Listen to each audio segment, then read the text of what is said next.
This is Spoiler Country, a podcast about comics, movies, whatever, but mostly comics. Enjoy.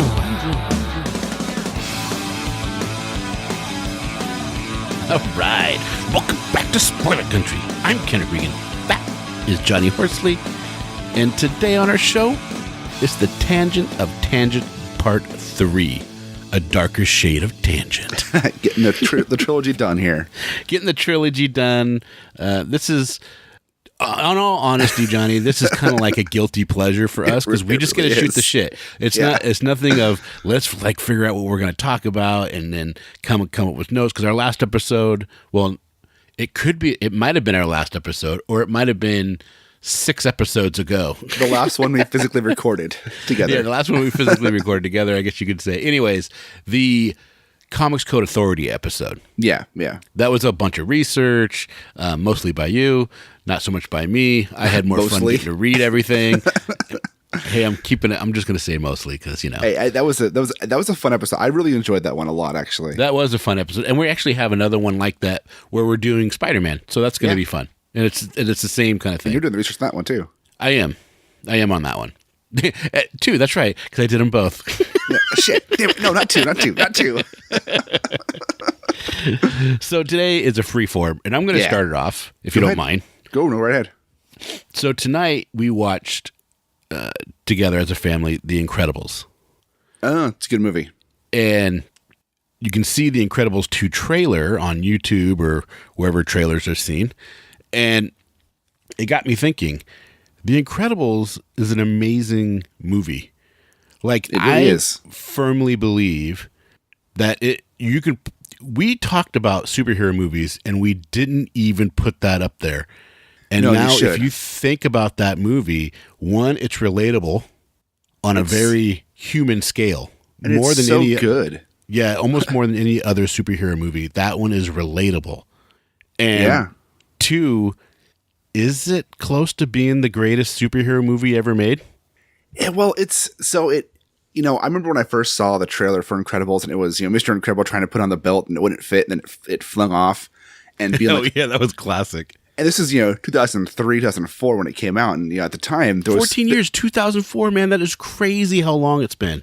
Yeah, 14 years for and the sequel comes out later this year in June. So, but I remember seeing that being like, and they had, Spider-Man was out, X-Men was out. There was some superhero films out, but I was like, man, this looks good because I love Pixar. I've always loved Disney. I've loved all the Pixar films, and I remember going to see it. And my first thought when I saw it in theaters was that was amazing. It's Brad Bird. It's the guy who directed Iron Giant, and it's just amazing all through and through. And is it one of the greatest superhero movies to ever come out? I think that could absolutely be argued as far as being the most accessible one, Right. Because in a lot of ways, it hits a lot of superhero tropes and supervillain tropes that are out there from other movies and other comics, in the past. It does have some good hooks that are original to it, Syndrome was a fan of Mr. Incredible that wanted to be a sidekick. And, there's some good things about, like, if you think about it, in this movie, Syndrome becomes a supervillain, not because he's special or not because he has powers, but through science, through his brain. Right. So right. His special power is being incredibly smart. So by Mr. Incredible not accepting him for who he was as a kid, he became a villain. So it's a weird dichotomy switch of, the special, non-special, and what makes you super. The whole line he says, if everybody's super, then nobody's super in the movie is. I don't know. I love that movie. It's quite amazing. It is quite amazing. We quote that movie all the time. Like, honey, where's my super suit? Why do you need to know? Like all the time in my house. The movie gets quoted. It's funny. It came out in 2004. Yeah. And in the box office, it made $261 million. Domestically, which is nothing to sneeze at. And the thing is, huge money. It's huge money. Well, by that time, I think Spider-Man 2 made more, and I think Spider-Man the Spider-Man series made more, but that was it up until the Batman. Yeah, but the Incredibles had the Incredibles didn't have 50 years of backstory of hype for it. No, not at all. and I think it kind of came out of left field for a lot of people on how well. I mean, I guess maybe it didn't come out of left field too, because if you think about it, it was Pixar, and Pixar's storytelling with Toy Story and Toy Story 2, and Bugs Life and Monsters Inc. and and Monsters Inc. And really, I mean, and Toy Story is done so well. You know, it's an animated cartoon, computer animated that you can watch today and it still holds up. Yeah, it still holds up, and it was made in '95. Right. Well, the thing is the writing and the way they told the story. It's going to go down as a classic. You know who was they're the going to writer say, of that movie? No, I don't. I'm just verifying before I say it out loud. But yeah, one of the writers of that movie was Joss Whedon. Of Toy Story? It was written by Andrew Stanton, Joss Whedon, Joel Cohen, and Alex Sokolow. But yeah, Joss Whedon was one of the 4 main writers of that movie. Oh, that's hilarious. Yeah, it's one of his, before it was before Buffy. He did that. Oh, that makes sense. Yeah. Yeah. I mean, I just feel like Toy Story is going to go down as one of the greatest stories told. And I don't want people to say, "Oh, one of the greatest stories told." Come on, I'm talking about when you compare it to Snow White and you compare it to Cinderella. The whole Disney pantomime of classics movies. Yeah, when people think back, you think, "Oh, everybody knows who Cinderella is. Everybody knows who Snow White is. Just as soon as you see her image, you know exactly who that is." Same thing with Woody and Buzz. Woody and Buzz are the same way. Yep, it's crazy. And to bring it around, it shouldn't have been a surprise when The Incredibles came out because of who was behind it, how good it was going to be. It was shocking. Well, it wouldn't have been a surprise. It's not a surprise that it was good. It is a surprise that it was so good and still holds up to today. I can still watch that movie and still enjoy it. It's the whole the family dynamic in it, the dynamic between him and Frozone, between him and Syndrome. It's just the whole thing is just done incredibly well. Yep. And Edna Mode, no capes. Edna Mode, the costume designer. Yeah, I love I love what she was showing the snapshots of the people dying because of their capes. Right. and then that's the whole foreshadowing to the way Syndrome dies. Yeah, and exactly. You're just like, oh my God, I cannot wait for Incredibles 2 because I was reading about it today and it picks up exactly when the Mole King comes up out of the ground. Right. Now, see, it starts right there. They made a video game for PS2 that was Incredibles, The Rise of the Mole People or something like that told that story of the Mole People coming out. So I'm curious if the movie is going to take some nods from that game and kind of condense it down for the beginning of the movie and then tell a story after it. That way that game still stays in canon because that game was supposed to be in canon of the story of The Incredibles. Oh, really? Yeah. We're not planning on doing it because I don't know, 14 years, man, that kind of tells you they didn't plan to do a sequel. Yeah, they didn't plan to do a sequel. No. It was more that it was so successful and so well received that they're like, we kind of have to do a sequel. Yeah. Well, it was just so, it's before Iron Man. It's before the whole Marvel MCU thing took off. Predates it. Which is crazy to think about. Because we're so used to superhero movies and comic book movies in the theaters now. There's, one coming out every other month or every month now. Well, what came out before it? You had the X-Men. It wasn't the trilogy. It was just X-Men and X-Men 2. The X-Men 2, Spider-Man was out. Spider-Man 2. Daredevil had come out the same year. Do you count Daredevil? Well, you kind of have to. I think Hellboy had come out. Superman 2. You always have to count those. Well, anything. I'm thinking of the newer renaissance of movies. Yeah, that's true. That's what you're saying. Superman Returns wasn't out yet. Neither was Batman Begins. No. Well, yeah, Batman Begins was 05. It was 05, yes. It wasn't out yet. Yeah, June of 05. Yep. X-Men 2 United was 03, so that was right before it. Yep. You had... What else? There was Hellboy. There was some other smaller ones that had come out too, but they weren't as Hellboy prominent. As a superhero? It's a comic book movie. That's what I count it as. Yeah. Funny story. Spider-Man 2 was actually after it, about the same time. Oh, was it? Yeah, Incredible... No, it was before. Incredibles was November of 04. Yeah. Spider-Man 2 was June of 04. So same year. So funny story about Hellboy. Crazy real quick. to think about that. My buddy Dylan and I went and saw Hellboy when it came out opening night. Oh God, I love that movie. We bought tickets online, and we bought tickets in the Silverdale Theater and went to the Paulsbo Theater. Now, for people who don't know, that those two places are about a half an hour apart from each other. Yeah. So we got to the Hallsville Theater, realized that the tickets we bought were for the Silverdale Theater, had to turn around and drive back. And we lived in Bremerton, which was, 45 minutes from Hallsville, 30 minutes from Silverdale. So we ended up driving, getting to the movie like 10 minutes into it when it started. Oh. And so I missed, did you miss part of the movie? I missed the whole origin of how Hellboy became Hellboy, like all the stuff where they pull him out of hell you and missed he's adopted the Nazis, all of that. You missed the whole stuff. island scene where they're yeah. Oh. And then when I watched it later, I was like, oh, this is kind of like an important scene to the movie. Yeah, that's crazy. Hey, so just real quick, and just not to give you shit, but on one of the episodes we talked about Avengers number 200, where Carol Danvers gets raped. Right. And you mentioned that it was her origin story. It's not. She's already a well-established hero at this time. Right. It's a continuation of her story. Yeah. Yeah. It's kind of lame because here she was, this superhero and this amazing strong woman, and one of the few actual strong female leads for Marvel. Yeah. That had her own title and everything. This isn't just somebody that was in the background. Yeah, she had her own title. There wasn't a lot of female leads for Marvel that had their own titles in that time frame. I don't think there was. I think she might have been the only one. Yeah. I mean, who else had a title of their own that was selling well? I don't know. And they allowed her to be raped, and then she accepted her rapist, and then, It's such a crazy story. It's a crazy story. But the thing is that it stripped her of her power, not literally, but figuratively, right. And it just made her it just made her a victim. It really did. And it changed the dynamic of her character for a long time. Yeah. It kind of was a slap in the face of Miss Marvel, which is a weird way to put it, but it really was. It was. Now it made it, way to go, feminism in Marvel.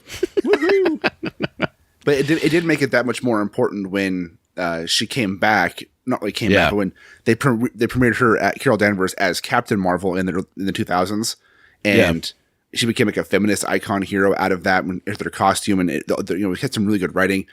It was kind of like turn it on its head and made it could better. Have built her character in a different way. Oh yeah. If it wasn't like, I don't know how the appropriate way to say this. Okay, so I'm just gonna kind of be blunt, and maybe I'm a dick. Yeah, just say it how you say it. Maybe not. So I think it would have been for character development. I want to preface it as this. For character development, it would have made more sense if that scene of her being raped and accepting her rapist would have been before she had gained her powers. She got her powers from a bomb that she got caught in the explosion. Yeah. And so if it was before that and she was, just a normal human being that was struggling through life and didn't see a way out and felt like this happened to me, because some people that are abused start to get to the point where in their mind, they start to believe that this is happening because they deserve it.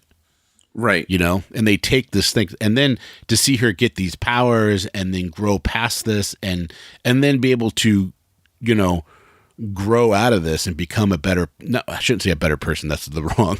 Right. That's not what I mean. A stronger person is what I'm trying to say. Right. I understand what you're trying to say, but the wording is very hard to make it. Yeah. Mentally and physically stronger. And that is a part of her history, Yeah. And how to deal with these kind of people and moving forward. It would have been more ammo for her armor, or for her power, I guess you could say. It would have been. I just think the way they decide to do it after she's already had like 70 issues under her own title. Right. Yeah, she's been around for 20 years, almost 20 years, the point they did that. Yeah. And then they do this, and it was just like, oh, well, it was misogyny at its finest. It really was. And I should correct also what I said there too is, she was created by an explosion bomb going off and being fused with Captain Marvel's DNA was fused with hers. Now she got powers. Yeah. And I had said in the last episode that the guy who kidnapped and raped her was Marvel, but it wasn't. It was a character named Marcus, who was the son of Immortus. Yeah, it's crazy. It's Avengers number 200 if you really want to freak yourself out. Step into the Avengers Twilight Zone, where when you're reading it, you're like, they could not had a 14-year-old kid in mind when they're writing this story. Oh no, it's and if they did, it's suspect. I wonder who actually wrote. I don't know who wrote that issue. Avengers 200. because it's a weird issue. Well, it's I mean, just to think that's a good idea for a plot point is weird. You know, the rape of, I mean, you can Google search and find articles written about the rape of Miss Marvel and the impact that had on female readers, you know? Yeah. It was written by James Shooter, George Perez, Bob Layton, and David Michelini, and it was drawn by George Perez. Oh God. You know, one of the quotes from the story, if you go to marvel.wikia.com, and you can look this up, and it gives you a good synopsis of the book. And the first thing it says is a quote from Miss Marvel. "I've been used. This isn't my baby. I don't even know who the father is." God, it's so bad. Yeah. And then appearing, and the title of the story is "The Child is Father Too?" ? Yeah. Yeah. It is a crazy. Well, here, let's read the synopsis. Do you mind? Go ahead. Miss Marvel undergoes a 9-month gestation period in the span of a few days. Completely unaware as to how she got pregnant, she gives birth to a baby boy, which grows to a full adult in hours and begins to assemble a machine. The Avengers destroy it, believing it to be a threat. Marcus explains himself and reveals that he is the son of Immortus and used Miss Marvel in an attempt to free himself from Limbo. However, with his machine destroyed, his gambit has failed, and he must return to Limbo. Miss Marvel, feeling a strong bond between herself and Marcus, joins him in Limbo. Jesus. It's so weird. The thing is I think the rape is not talked about. It's I'm pretty sure it's insinuated. I mean, yeah, it's insinuated, exactly. Which is still, it's such a, I mean, that's like Tales from the Dark Side. Right. You know, I don't even know what to say. And it's like, do you put that, how do you even, I don't know. I have that issue. If you want to read it, I have it. How did I get past the Comics Code Authority? Right. And there's the Comics Code Authority right in the upper right-hand corner. Yeah. Right underneath the "Win a Toys R Us shopping spree" banner ad. Which is kind of cover. Funny and topical because they're closing. Well, it's just like, this is a magazine, or this is a comic book that is Toys R Us is right on top, so they're endorsing, going through the Comics Code Authority, and a woman is raped, raises her own son, and marries him and takes off to Limbo. It's right. How weird is that? Jesus. Oh, the 80s. Oh, the 80s, right? And the thing is the Avengers, I don't know, if you're a kid of the 80s, it was few and far between kids actually read the Avengers seriously. Oh, I know. You know, the only time you actually read the Avengers was crossover events where they made you have to read the Avengers. Right. I mean, clearly somebody was reading the Avengers, but I mean, I can honestly tell you I read very few copies of the Avengers growing up because I just didn't like it. Oh, I didn't like the fact that there was so many characters in and out of the team all the time. You'd read through 5 issues and you'd have, 10 people leave and 10 new people come on the team. And it's like, this is too confusing. I can't keep up with this. Yeah, plus they had multiple teams. Yeah, where they had like the West Coast Avengers and all that kind of stuff. But the thing is I think the people that read the Avengers, especially in the early '80s and probably through the '80s, were the people that were much older than us that started reading them in the '60s. Probably. I mean, it was probably a bigger deal in the '60s and '70s than it was in the '80s and '90s. Yeah, it's just, well, you were overshadowed so much by Spider-Man and X-Men. The X-Men. I mean, X-Men was so much better. Well, yeah. I mean, for one thing, like you said, the amount of characters going in and out was ridiculous. Where the X-Men had, the same... They had a lot of characters. But they're the same core characters for the most part. Yeah, the same core characters. Yeah, you pick up a book from number 200 and then you picked it up in 260, it's going to still be Wolverine. It's going to be still Cyclops. It's still going to be Jean Grey. It's probably going to be Storm. It's going to be those same core people. Well, and for me, growing up, I mean, the Avengers had Captain America, Thor, Iron Man, and Hawkeye kind of throughout their core lineup for the most part. And those were 4 characters that I really didn't like in the comics. I thought they were super corny, and I always thought they were like B-list dumb characters. I don't like any of them. You didn't like who? Captain America, Thor, Iron Man, or Hawkeye. It's weird that you don't like Captain America. He is nothing like Superman. I know what you're going with that. He is nothing like Superman. What do you mean he's nothing like Superman? Their morality and what they believe is ethical is pretty much the same. They don't have the same power set, but I don't know, man. You give Captain America a cape and those same powers, and I think he'd act the same way. So we could go into a whole discussion about this, but tell me, convince me not. Well, I'll say this. So on the core or on the top level, looking at them, you could say, they're topical. Very similar characters. On the very top, very similar. But you dig deep into the characters, and they're not. You have Captain America, who is an American-born citizen, a human-born citizen, grew up, raised here. This is his identity. He was small. He grew up small, weak. He given super soldier serum, became a super soldier, fought in the war, was frozen, unfrozen. He's a man out of time. He goes through this whole super moralistic stuff, and he's strong but not super strong. So he's how strong do you think Captain America is? Who's writing the story? I guess that's the only answer you can give with anybody, right? Right. I mean, because apparently Spider-Man can lift like 10 tons. So apparently Spider-Man's stronger than all the Avengers, except for maybe the Hulk. I still contend, as long as he's not dealing with somebody that can deal with molecules, and like somebody that is incredibly so fast that everything looks like slow-mo to them. Yeah. There's not very many people in the Marvel universe that can beat Spider-Man. I agree. Spider-Man's a lot more powerful than he lets off. Yeah, and I think that's true with even the DC universe. I don't think there's unless they're overpowered like Superman or Darkseid, or you know what I mean. Yeah. Or they can go so fast like the Flash. Yeah. He's so fast, and he's so agile, and he's ridiculously strong. Yeah. So I just it's a hard one. I mean, we can talk about that on our Spider-Man episode. Yeah, totally. Back to your question. Now you go to Superman. Superman's an alien brought up in a human world. Has to come to terms with the fact that his entire people, for the most of his life, until he meets Supergirl and Zod and other characters in his adult life, he grows up thinking he's the last of his race, the last of his world. He is not. I mean, Captain America's a man out of time. Superman's a man out of the world. He's in a foreign area. Even though he grew up here, he learns about Krypton, the Forces of Solitude, all that kind of stuff, and he has these incredible powers, and he is way stronger than anybody else, and has crazy ridiculous powers. But what Superman's about isn't about the powers. Like the fact that he has all those ridiculous powers really don't matter for a good Superman story, because there's a phrase from one of the books, and I can't remember what it's from, but I mean, it might actually be from the Justice League cartoon series. But basically, Superman is a man living in a world of cardboard. He has to constantly monitor himself, what he says, how he says it, how loud he says things, how he moves, how fast he moves, how he touches things.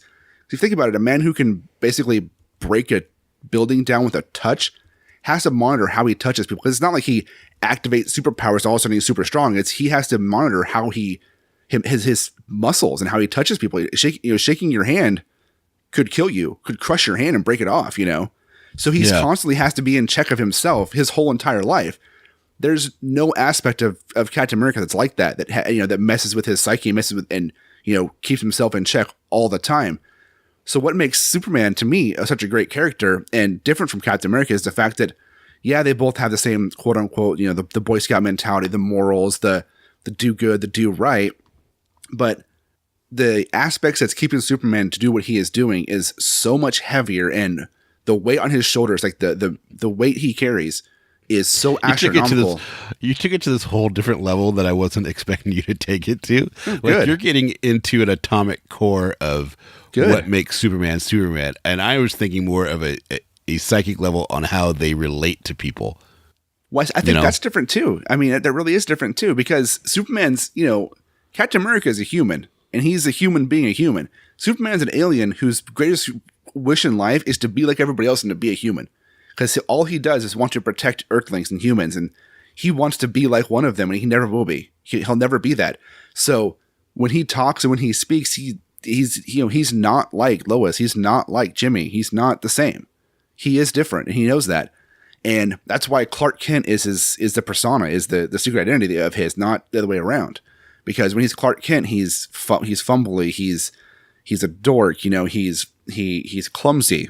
Versus when he's Superman, he's he puts on that persona which humans expect to see in their heroes, which is the big puffed out chest, the bravado, and the the in charge of everything and the politeness that he has.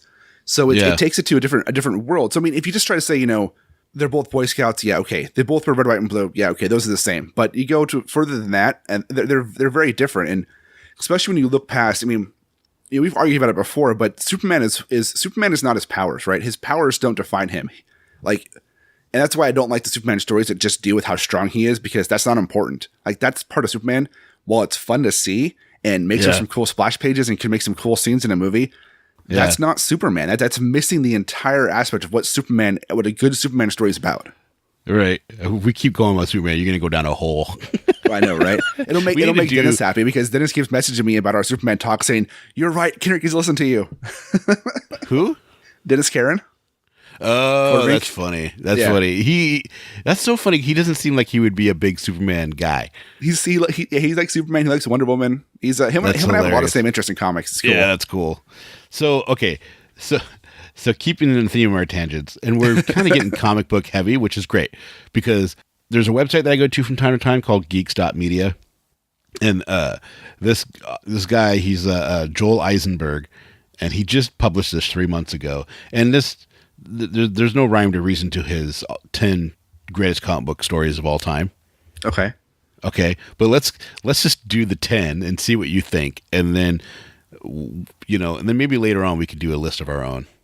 But I think it's interesting, because he picked some comic books that, and I think his number one is going to surprise you, and you might like his number one, but I doubt you'll agree with it as the greatest.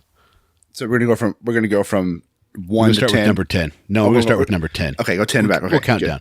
Yeah. So his 10th great, and these are the greatest comic book stories of all time. Okay. Not, some of them are one shot, some of them are runs in particular series. So the first one is Days of Future Past from Uncanny X-Men number 141 and number 142. 142 isn't really part of it. It's more of a cleanup. 141 is really the whole story. Yeah. That's number 10. It's a solid book. It's a solid book. If you put it in your, if you think about all the ones, would you think it would make it to your top 10? It probably would. I mean, I would have to sit and think about what my top 10 stories are, but it would probably make my top 10. It's one of my favorite X-Men stories. Okay, I'm going to warn you now. This is pretty Marvel heavy. I'm sure it is, because you read it. But there's a lot of, that wasn't. That wasn't my. It just happens to be that way. I know. I know. Fuck you, Dick. But buy me dinner first. Yeah. Right. You got it. No. This just got real weird, especially if people know that you're my uncle from my wife's side. Right.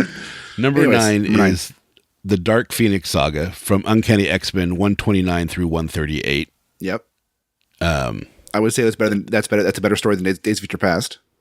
Yeah, Days of Future Past is interesting because it's a tight story that's just really 141 and then kind of cleaned up in 142, but it's a really tight, complete story. Yeah. It's a cool one that you can just read a couple times and have fun with.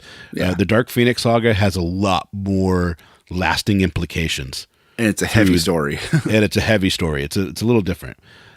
Number 8, this is really cool. I'm glad that he put this in here. I don't know if I think I would have it higher. Okay. And that's Mouse, A Survivor's Tale. That's a good one. One of the best independent books ever out. Yeah, originally published in 1986.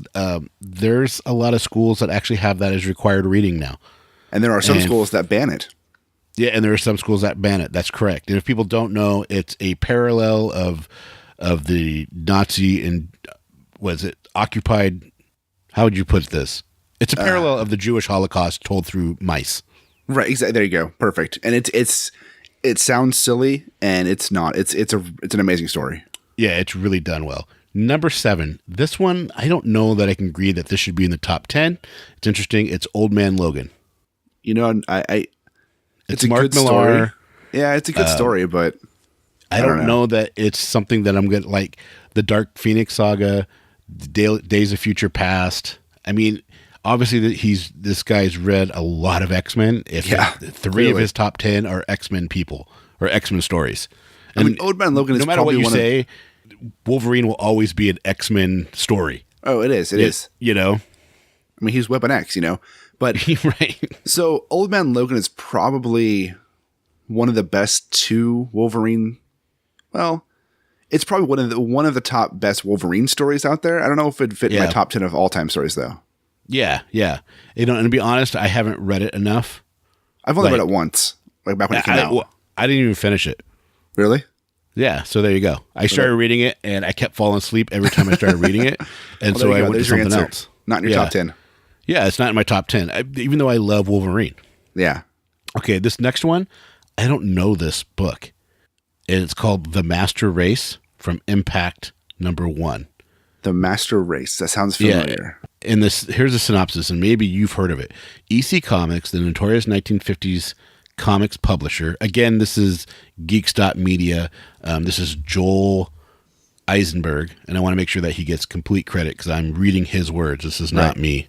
So EC Comics, the notorious 1950s comics publisher, based known for their groundbreaking horror comics, Tales from the Crypt, Vault of Horror, blah, blah, blah, was no stranger to controversy. Publisher William M. Gaines, having faced Senate subcommittee hearings for perpetuating juvenile delinquency through his often graphic comic book stories, is rarely given credit for his featuring tales tackling social issues, drug abuse, racism. In the case of The Master Race, the Holocaust, the story is but 8 pages long and details what happens when a Jew, tormented by a Nazi, meet years after the war. Thing is, no, can't do it. The ending is a shocker. For those of you who don't touch anything from this era, you're doing yourself a great disservice. Master Race truly earned its place on this list. That makes me want to read that. Yeah, I've never read it before. I'm going to find it. Joel, if you're listening to this, you did an amazing job with that synopsis. It makes me want to read it. Yeah, so it was a short story in an issue of Impact from EC Comics, and from Impact #1 from EC Comics from the 1950s, 1955. Which I love that he put this in here, and the fact, because we talked about William M. Gaines and our CCA in depth, pretty much, about how the CCA pretty much destroyed his company. That's right, and these are the kinds of stories that he was giving you in quote unquote horror books. Right, good stuff. I'm gonna find that a copy of that and read that. I'm probably not gonna go buy a copy of Impact #1 because I probably can't really afford it right now. But I'll find that story and read it. Right. You should probably look on comics on Comixology. Yeah, it's probably. I don't know. They may or may not have it, but you should check. I know there's a lot of EC trade paperbacks that have a bunch of stories in it. Well, and a lot of the EC stuff is in public domain too, so you can probably find it on one of the public domain comic sites too. Oh, really? That's kind of interesting. Yeah, a lot of the pre-code EC stuff, I believe, is fallen in public domain. All right. So the next one is Snowbirds Don't Fly. And you should know this one because this is Green Lantern, Green Arrow, number 85 and 86. Yep. And was released in 1971 to a stunned readership. We talked about this. This has the amazing Neil Adams cover. Snowbirds Don't Fly? Yeah. I didn't know that was the title. I always called it my ward is a junkie. Yeah, that's what everybody calls it because that's what Green Arrow says on the cover. But the title of the story is Snowbirds Don't Fly. By Denny O'Neil and Neil Gaiman, right? Or not Neil Gaiman, Neil Adams. Yes, Neil Gaiman. I'm sure he'll be appreciated to be thinking that he's that old. Number 4 is Demon in a Bottle from Iron Man, number 120 through 128. And I have to be honest, I don't know this storyline. Do you? Yeah, it's the storyline. It's Demon in the Bottle is the classic cover of Tony Stark in the Iron Man suit with the helmet off. The helmet's on the vanity, and you see him like just dressed on the cover, and he's holding a liquor bottle and a glass, and he's drunk. It's dealing with alcoholism. It's issues that deal with his alcoholism that eventually has War Machine take over the Iron Man mantle for a while at the end. Nice. Now it's I don't know if I'd call it my top 10, but it's definitely a very impactful story as far as and it might mean more to the author of this article. Yeah. That story is going to mean more to people who have dealt with alcoholism or have an affinity for those kind of stories. It is probably one of the better Iron Man stories from that time. Again, I wasn't an Iron Man fan, but I do always remember looking fondly upon those issues. Yeah, Tennessee Williams would be proud. He dealt with a lot of alcoholism in his stories. Fun fact. Well, I don't know if it's a fun fact, but my buddy Brandon, he's down in L.A. Yeah, Brandon McCorder. Whoop whoop. Shout he out. Listens to us he listens to us from time to time. He'll call me up and say, man, listen to that episode. You guys did great. And it's always cool. He actually helped me figure out some stuff on how to do mixing because he's done a lot of audio work for a very long time. I used to actually help him record bands at his house down in South Park. And nice. I'd run all the cables, and he had this huge thing. His grandfather was best friends with Tennessee Williams. Oh, really? Yeah. That's Matter of fact, cool. the Glass Menagerie, one of the characters is Brandon's grandfather. That's awesome. It's kind of cool. Okay, back to this. Number 3, he has The Dark Knight Returns by Frank Miller. Meh. Yeah, I know that's definitely will never be in Johnny's top 10. Even though I know you like Batman, it's just, and you probably like aspects of the story, but I think it's taken on such a mythical proportion that it bugs the shit out of you, mostly because of the way they treat your favorite. Well, he fucks up Superman so much. It's supposed to be an Elseworld story that the ideas and themes of that story have gone into DC canon with Batman, and like Carrie Kelly is the Robin in The Dark Knight Returns. Yeah, I like that. I like her as a character. She was cool because she was fearless, and she was I don't know. She was fearless and not in an annoying way. Right. Because sometimes those sidekicks, especially when they're supposed to be kids, can be severely annoying. I mean, they killed one of them in the same time frame. You know, they killed Jason Todd. So. Oh yeah, that was death in the family. That was crazy. No, so I like Carrie Kelly. I like aspects of The Dark Knight Returns. I mean, it's a decent read, but it's just it's set up so much darkness in the Batman lore because everybody took it as gospel for Batman. To where Batman has to be so dark. Well, and dude, Superman, in 1985, it was pretty shocking stuff. No, I'm not. Yeah, exactly. I know. There was nudity, there was graphic violence, and the art was different. You know, if you read that storyline, it's probably one of the last times Frank Miller had decent artwork. Well, how much did Frank Miller do in that? Because he worked with Klaus Janson. Klaus Janson did the inks on it, though. Miller did all the pencils. Janson did all the pencils. And it looks like because then he went on and did Ronin, and they look almost identical. Yeah. So okay, I think Klaus Janson had a big thing to do with that book looking good because he's a pretty good artist. Dude, those covers are amazing. Yeah, I was just double checking to make sure I had it right, but yeah, Lynn Varney did the colors. Lynn Varney is an amazing colorist. You know, the colors in that book are great, and the art's not bad. It's very stylistic, but if you compare the art for Dark Knight Returns to DK2, which came out in 01 to 03. Yeah. DK2 is unreadable because the art is so bad. And it's also a shitty story. I've heard that over and over and over again. Yeah, the story was so bad that people were just like, whatever. But DK3, really good. Also remember, not drawn or written by Frank Miller. Yeah, just missing number 6. Yep, I have all of it but number 6. I have all the hardbacks in a nice little case except for number 6. I can't believe. I know I bought it, man. I know I bought it. It has to be somewhere. Someday I'll find it. That'll be the one that'll be worth a lot of money. Right. Someday it's gonna be that was gonna be worth like $1 million. And I found it. I mean, I didn't find it. Right. I would probably go, I'm going to sell it, but I'm going to give you half the money because I promised. Right. And now you have it. And now you have it on tape. That's how old I am. I still call it having it on tape. It's whatever. Yeah, the art's by that book's by Brian Azzarelli, who's a great writer, and the art's by Andy Kubert, Brian Azzarelli was good. Andy Kubert's amazing. But the inks are also by Klaus Janson in that book too.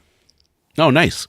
Yeah, very nice. So number 2 is Watchmen by Alan Moore. What do you think of Watchmen?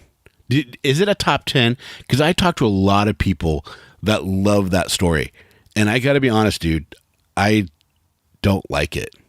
So I think it's not that I don't. I just think it's really convoluted. He introduces a ton of characters and kills them off right away because he's faking backstory, and that's how I take it. He's faking a lot of backstory. Yeah, and that's okay for like a graphic novel or a one shot or something like that. But I don't care about Owl. I don't care about Spectre. I think Dr. Manhattan's a ripoff of the Beyonder.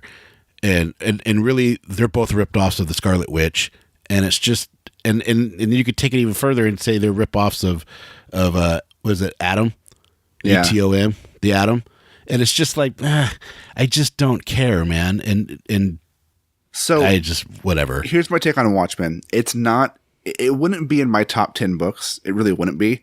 I don't think it'd be in my top 20. I can't deny its cultural impact and its impact on the medium of comic books and what it did and the type of story it was telling you. It's that book was probably one of the first mainstream books to deconstruct superheroes as a whole. That I don't think it deconstructs superheroes, from start to finish, especially with the Rorschach character. And I think, see, dude, I think Batman deconstructs a superhero just fine. And they've done it through many different storylines in Batman. Like Batman Year One, Batman Year Two, The Dark Knight. All those do a pretty good job of deconstructing who Batman is and what he goes through. I think, I don't know, man. I think it's way overrated. And I when I read it, I just feel like I'm reading something very pompous. Well, speaking of pompous, this is a bad segue, but you want to hear something fucked up about that book?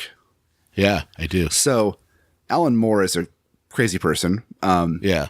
And I mean, just put it in light real quick. Alan Moore has tremendous writing ability.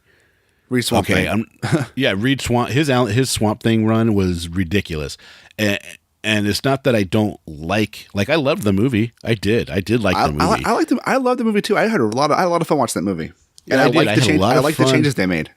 And I like the changes they made as well. I just felt like I don't think the comic book deserves the attention that it gets. And I know I'm in the minority, and that's okay. There's things that I like that people hate. You know? So it's art, and that's one of the great things. Art is subjective, and it's okay to have a difference of opinion. It definitely would not be in my top 10. So what are you going to say about fucked up? Sorry. I would say that I do enjoy the Rorschach character a lot, actually. He's a cool character. I did some. I'll link him in the description of this, but the comedian was a cool character too. He was too, but I mean, I really liked Rorschach. So when the movie came out, I did a series of Rorschach's diary entries, comic strips that are cool, pretty funny. That I'll put in the description as a little bonus. But something that's fucked up is one of the things. Alan Moore was big about creator rights, and which as he should be, and one of the things that he wanted was for the rights of Watchmen to revert back to him because it's his series. Right. So in their contract, what it is, and I can't remember the exact verbiage of it, and I can pull it up, but I'm going to do it from memory here. So if I'm wrong, just go ahead and correct me or read it yourself. It's fine. But from what I remember is the contract that he signed, that him and Dave Gibbons signed with DC Comics to get this book printed is that DC holds the rights as long as the book is in print. As soon as the book's not in print. I think we've talked about this. Yeah, they get the rights back. So that's why Watchmen's been in print since 1987. It has never been now they've out of print, and it will never be out of print because they keep selling copies. Right, they keep selling copies. Well, and now they've brought it into the DC universe. Yep, which Alan Moore Moore's a whole new thing. Not for, and Dave Gibbons is like whatever, But there's a part of me that's like, I don't know. I mean, I get that, but at the same time, they're like, we're paying you to write a story. Yeah, it's such a hard thing. Like today. Maybe in the 80s, I'd be like, I totally behind what you're saying, Mr. Moore. But today, it's like, it's so easy to self-publish. Yeah. Well, and to retain those rights. I don't know. This book was, it was a proposal that Moore submitted to DC. Right. He wanted to use the Charlton characters. He did, yeah. Then he would have, okay, maybe that's where my mind is going. Because if he used the Charlton characters, then I think he has no rights to it. Right. He created all the characters. Yeah, but this is different because he did create all the characters. Yeah. And if it is in there that he said, hey, once you guys out of print, it goes back to me, then it's a little heavy-handed for DC to keep putting into print. Just, I don't know that they're doing that to keep it away from him. They probably do it because it just sells so well. Well, I mean, there were several years where nobody gave a shit about Watchmen in the 90s. I mean, come on. Yeah, was it Zack Snyder? Watchmen started getting prominence again in the early 2000s, and then it became cult status legendary in the late 90s, early 2000s. But like in the mid 90s, it was nothing to shake your fist at. I remember reading it in the 90s.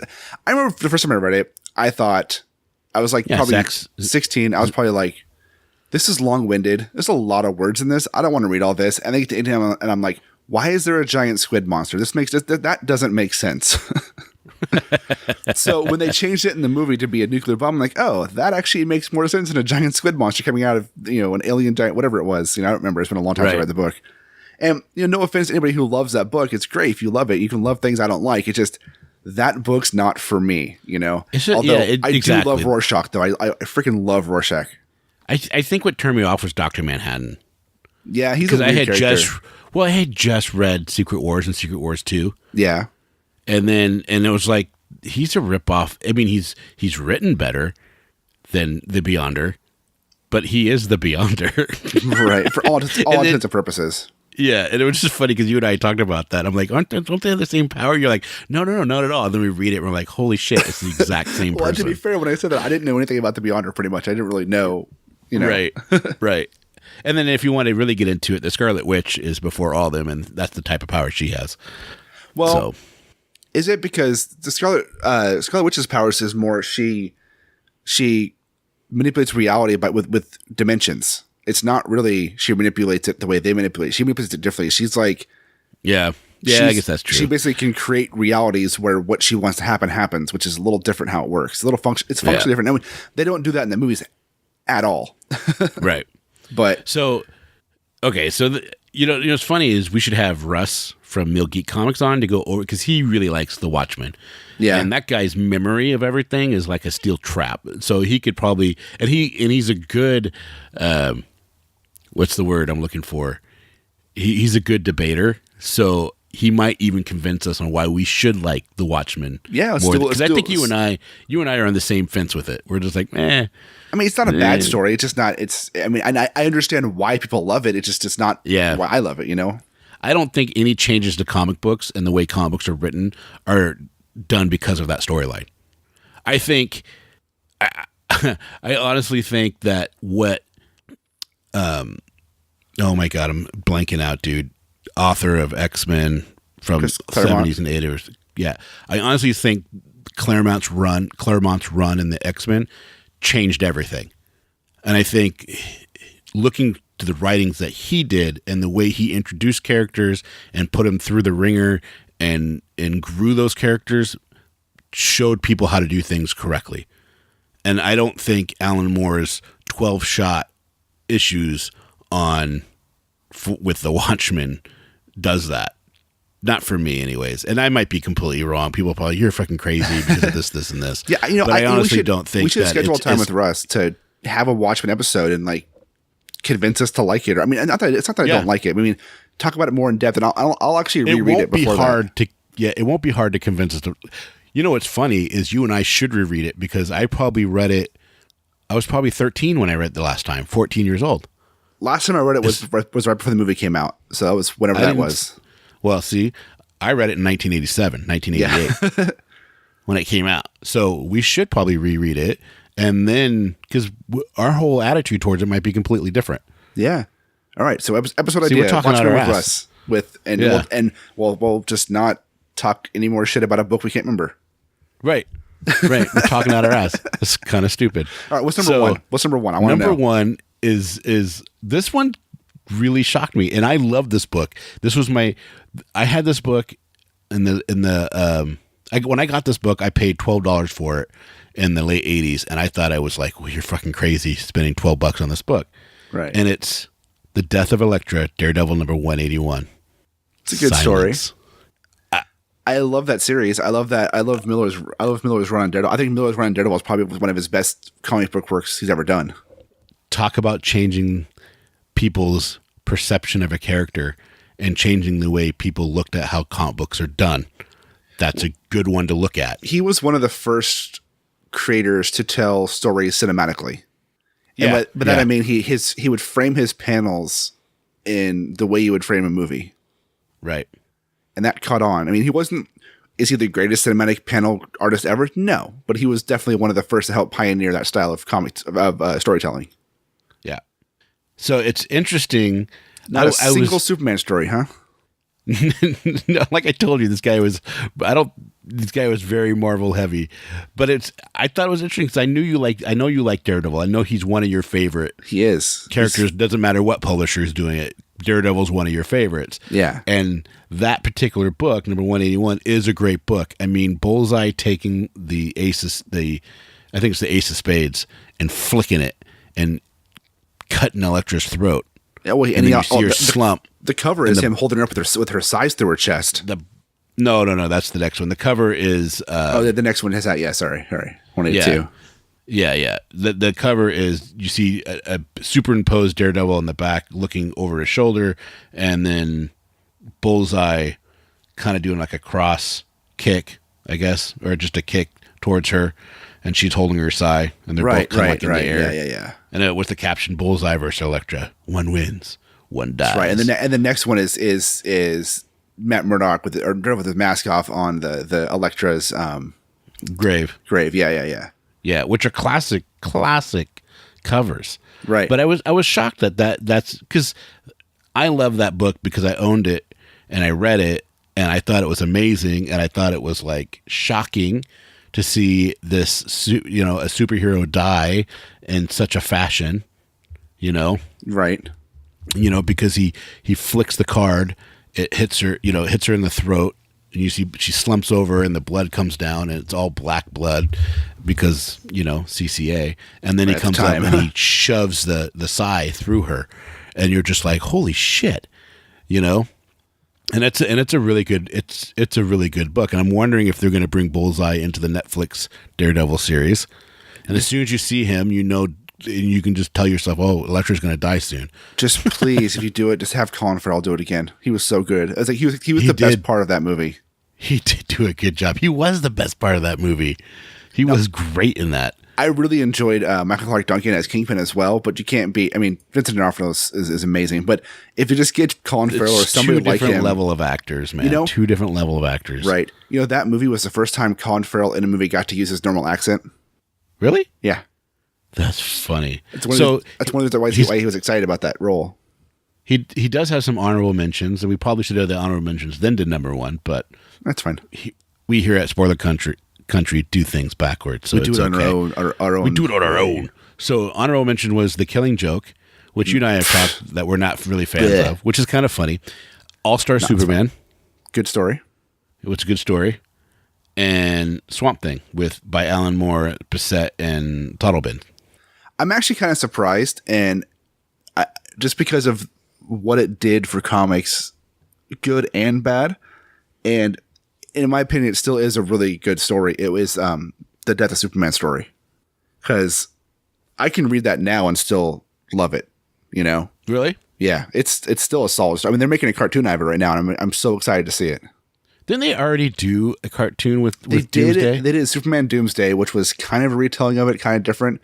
This one's, I'm not going to say it's a more faithful adaptation because it's not, because it has the Justice League in it, because it's taking place in the current animated story timeline of the movies, which involves Justice League characters. But they're doing it more, or trying to do it more faithful to the intent of the story, whereas the last one kind of just took the overall idea of the story and kind of ran with it. And it really wasn't that good. Superman Doomsday it was okay, but it was kind of meh. This one looks pretty good. Now Death Superman, it to me is a really good story, and a story that only works for a character like Superman to be impactful. Yeah. That's interesting.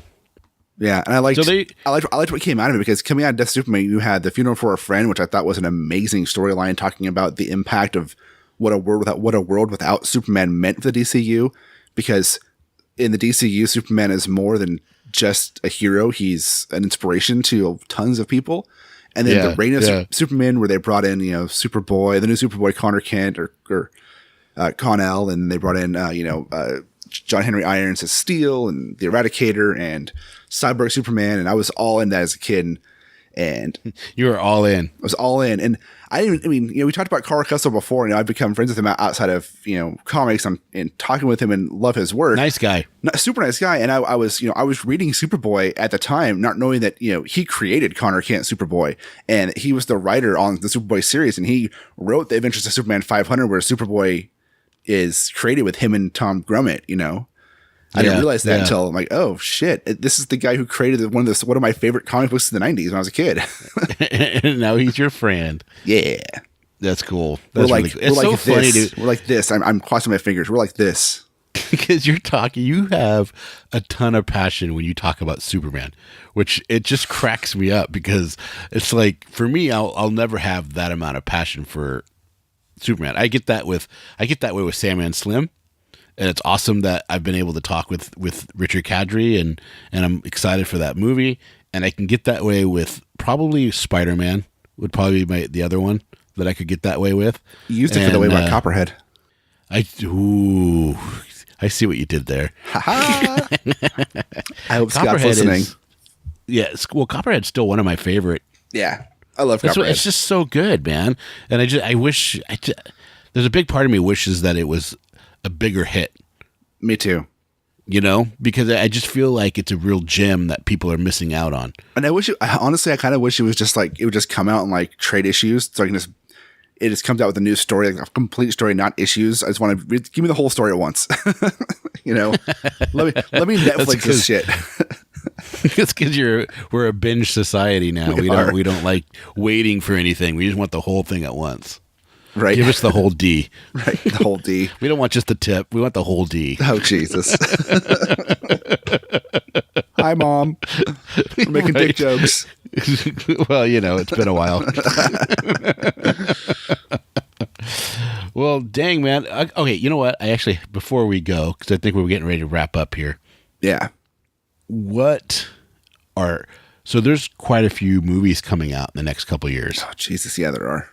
Yeah. Is there one more than any other that you're just excited for? Because I have one. So I'm going to guess it. I'm going to be completely honest. I'm not excited for anything from DC at all. I mean, what's coming out from DC? Aquaman, Flashpoint, Wonder Woman 2. I mean, Wonder Woman 2 maybe. I'm excited for that. I mean, when Wonder Woman was good, and I'm hoping that goes well. Was awesome as Aquaman. I loved his portrayal of Aquaman.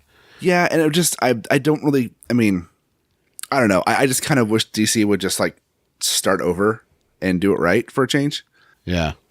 But that's not going to happen. So, I mean, I'll go see him, but I'm not really excited for any of them. I'm excited for Infinity War just because it's a culmination of, 10 years of movies I've been watching. But yeah, honestly, I mean, I kind of already know what the outcome is going to be because it's pretty easy to predict Marvel movies. Who's going to die? Huh? Who's dying? Tony Stark and Captain America are going to die. You think Tony Stark and Captain America are going to die? I do. Interesting. I think that they're going to have a lot more die and then come back, but I think either Tony Stark or Captain America are going to stay dead at the end. Interesting. That's interesting. I don't know who's going to die. You know what I mean? I don't want to sit there and think of anything. Well, the Russo brothers did release that the title to Avengers 4 is being held until after Infinity War comes out because the title is a spoiler for what happens in Infinity War. Oh, that's good. I'm glad they're doing that. Yeah. I'm glad they're holding it because that would bum me out. Don't tell me what, Right. Because isn't it like just a couple weeks away, right? April 27th. Yeah. Oh, yeah. It's going to be awesome. And then Deadpool 2 is coming out in May, which is good because I'll get to see my buddy Josh again. He's going to come up from California. We're going to see Deadpool 2 like last time. Is Josh the one that we stayed with? Yeah. Josh Queen. Cool. Yeah, so he's coming up for work reasons. We work together too, so he's coming up for work reasons. But he timed his work trip to come up around the release of the movie, so we can go see it together again. Oh, that's funny. That's funny. It's because we're gonna have to record though. What's that? We're gonna have to record. Yeah, we'll get that worked out. Don't worry. Yeah. But really, I'm not. I honestly, off the top of my head, the only thing I'm super excited for is Deadpool 2 because it's Deadpool, and I get to see Josh. But I'm not really like super anticipating something that I can think of right now. Yeah. It's also 12 a.m. and I'm tired, so I don't know. Well, which one do you think I'm excited for coming out in the next year or so? I don't know. Man, I thought this would be easy for you. I'm excited. The one I'm most excited for is the New Mutants. Oh, shit. Yeah. Damn it. Yeah. Yeah. That's the one because it has my all-time favorite character of ever.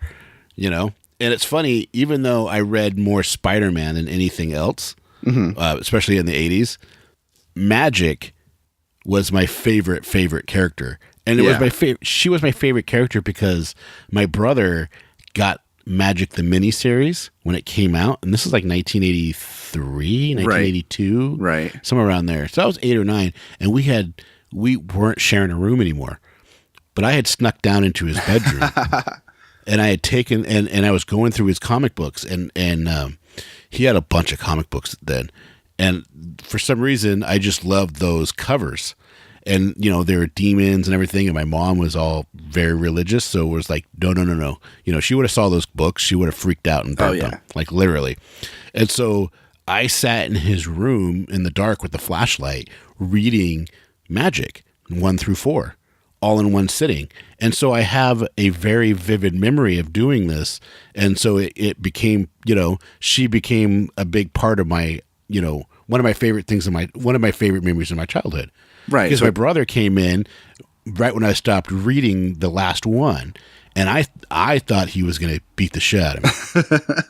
You know what I mean? Right. He's 5 years older, and he was 13, 14, and I'm like 8 or 9, and that's a weird age right there because, you know, your brother's in your room, and you just, you know, he's probably discovering himself, and all of a sudden here's his little snot-nosed running kid brother reading his comics, going through his stuff, not just his comic books, but just going through his stuff. Right. You know, but he didn't. He said, "Hey, did you like that?" I'm like, "Yeah." And he gave me Transformers, and he gave me some Spider-Man. Nice. And he gave me so some he Batmans. fueled the geek fire for you.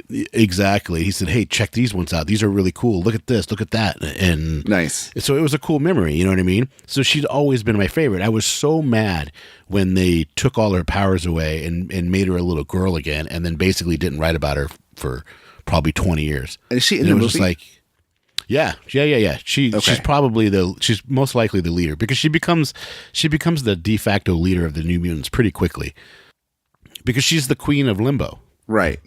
So she's a natural leader.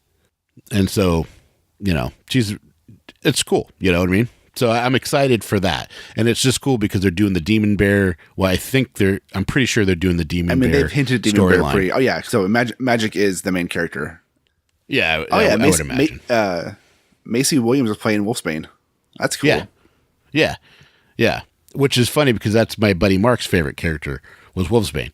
Nice. And we used to go. So he had so his brother had a bunch of New Mutants. So we'd go to Mark's house and we'd just read New Mutants for hours at a time. Nice. Because you know he had like at the time there was probably 60 issues out. So you know 60 issues is a lot, especially when you're 11 years old. Yeah. I wonder because they delayed this movie and I wonder what tone they're going for because the first thing they released for it was very horror-esque, you know. I wonder what tone they're going for with the story. They got such a good response on the horror part.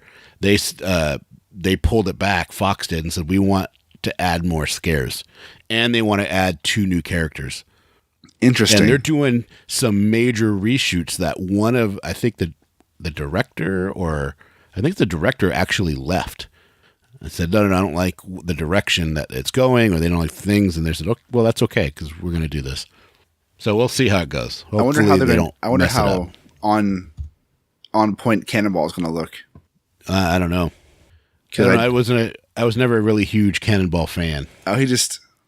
I like Sunspot and yeah. I liked Warlock.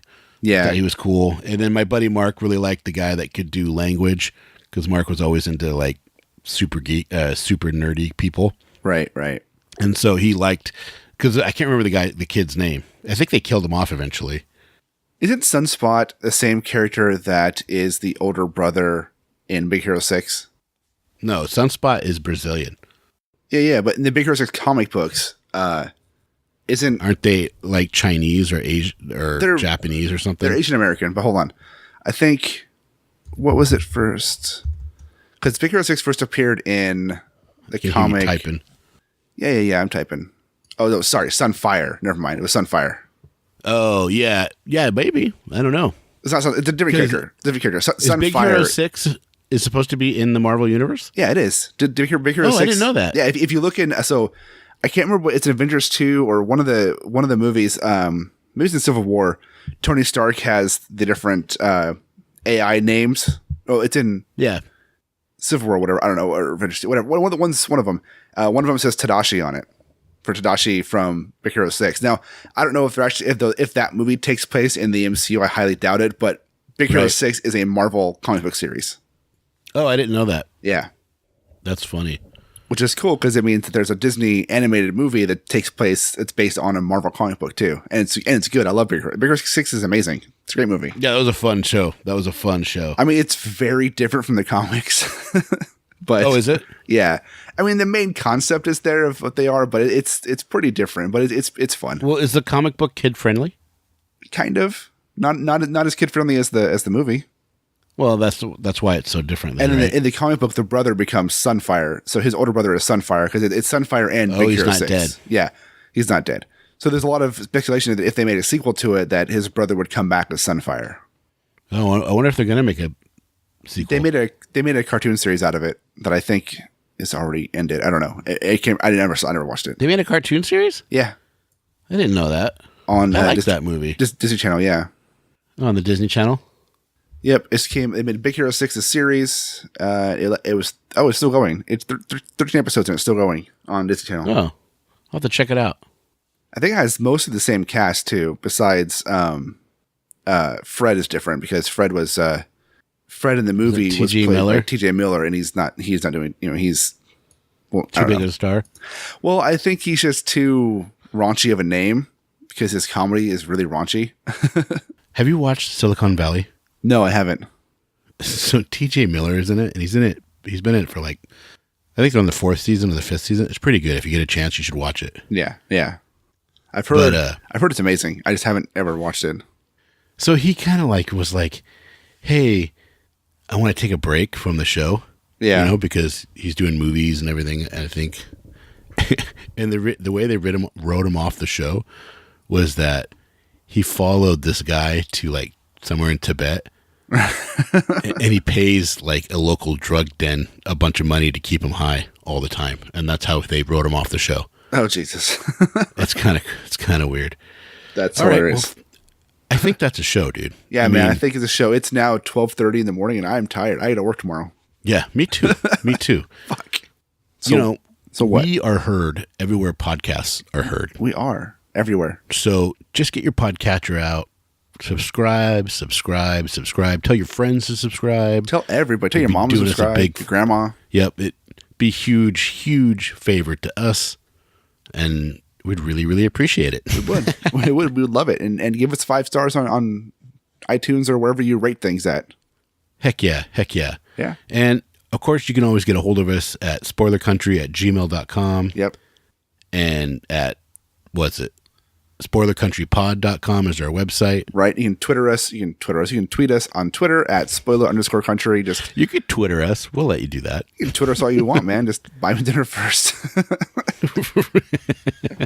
So I do want to say real quick, the old joke. While we're doing this outro here, to everybody who has emailed us and I have failed to respond to you, and all the people who have been sending us, I have failed to respond to you. Right. Or Kenrick here, and have sent us copies of their books for us to read and review. We're going to get to all of them. We started cataloging them and getting them in order so we can get through them all.